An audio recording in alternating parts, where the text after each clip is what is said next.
So the ultimate question remains. Do we on Earth have enough resources and technological understanding to create a society of such abundance that everything we have now could be available without a price tag and without the need for submission through employment? Yes, we do. We have the resources and technology to enable this at a minimum, along with the ability to raise the standard of living so high that people in the future will look back at our civilization now and gawk at how primitive and immature our society was. What the Venus Project proposes is an entirely different system that's updated to present-day knowledge.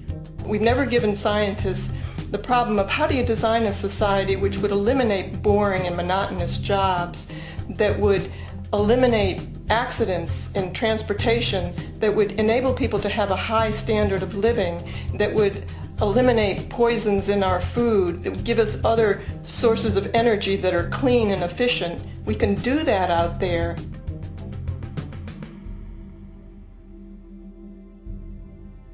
The major difference between a resource-based economy and a monetary system is that a resource-based economy is really concerned with people and their well-being, where a monetary system has become so distorted that the concerns of the people are really secondary, if they're there at all. The products that are turned out are for how much money you can get. If there is a problem in society and you can't earn money from solving that problem, then it won't be done.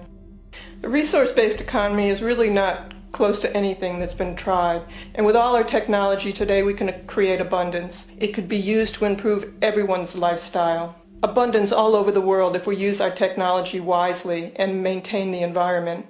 It's a very different system, and it's very hard to talk about because the public is not that well enough informed as to the state of technology.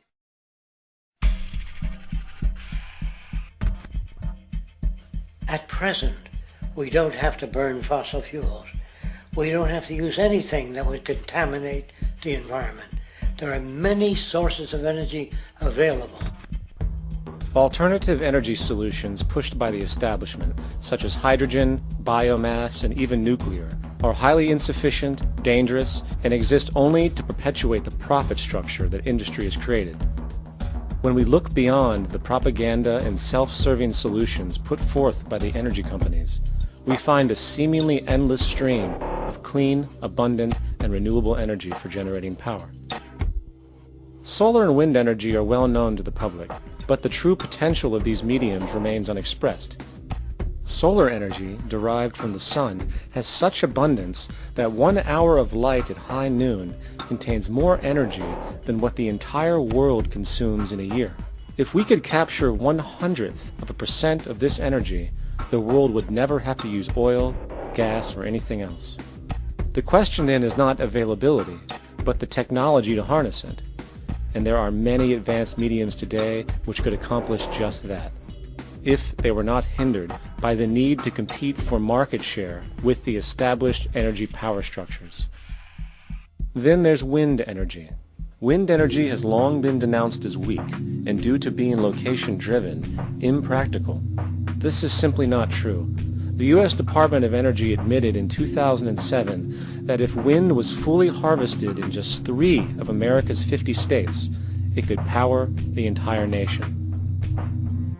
And then there are the rather unknown mediums of tidal and wave power. Tidal power is derived from tidal shifts in the ocean. Installing turbines which capture this movement generates energy. In the United Kingdom, 42 sites are currently noted as available, forecasting that 34% of all the UK's energy could come from tidal power alone. Wave power, which extracts energy from the surface motions of the ocean, is estimated to have a global potential of up to 80,000 terawatt-hours a year. This means 50% of the entire planet's energy usage could be produced from this medium alone. Now, it is important to point out that tidal, wave, solar, and wind power requires virtually no preliminary energy to harness, unlike coal, oil, gas, biomass, hydrogen, and all the others. In combination, these 4 mediums alone if efficiently harnessed through technology, could power the world forever. That being said, there happens to be another form of clean, renewable energy which trumps them all: geothermal power. Geothermal energy utilizes what is called heat mining, which, through a simple process using water, is able to generate massive amounts of clean energy. In 2006, an MIT report on geothermal energy found that 13,000 zettajoules of power are currently available in the Earth, with the possibility of 2,000 zettajoules being easily tappable with improved technology. The total energy consumption of all the countries on the planet is about half of a zettajoule a year. This means about 4,000 years of planetary power could be harnessed in this medium alone. And when we understand that the Earth's heat generation is constantly renewed, this energy is really limitless and could be used forever. These energy sources are only a few of the clean, renewable mediums available, and as time goes on, we will find more. The grand realization is that we have total energy abundance without the need for pollution, traditional conservation, or in fact, a price tag. And what about transportation? The prevailing means of transportation in our societies is by automobile and aircraft, both of which predominantly need fossil fuels to run. In the case of the automobile, the battery technology needed to power an electric car that can go over 100 miles an hour for over 200 miles on one charge exists, and has existed for many years. However, due to battery patents controlled by the oil industry, which limits their availability to maintain market share, coupled with political pressure from the energy industry, the accessibility and affordability of this technology is limited. There is absolutely no reason other than pure, corrupt profit interest that every single vehicle in the world cannot be electric and utterly clean, with zero need for gasoline. As far as airplanes, it is time we realize that this means of travel is inefficient, cumbersome, slow, and causes far too much pollution. This is a maglev train.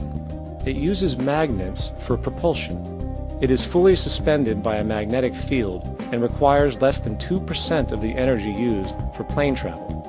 The train has no wheels, so nothing can wear out. The current maximum speed of versions of this technology, as used in Japan, is 361 miles per hour. However, this version of the technology is very dated.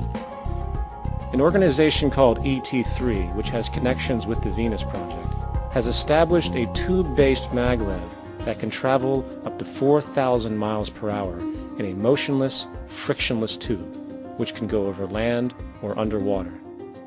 Imagine going from LA to New York for an extended lunch break, or from Washington, D.C. to Beijing, China in 2 hours.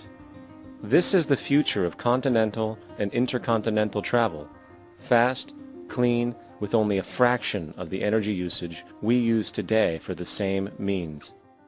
In fact, between maglev technology, advanced battery storage, and geothermal energy, there would be no reason to ever burn fossil fuels again. And we can do this now if we were not held back by the paralyzing profit structure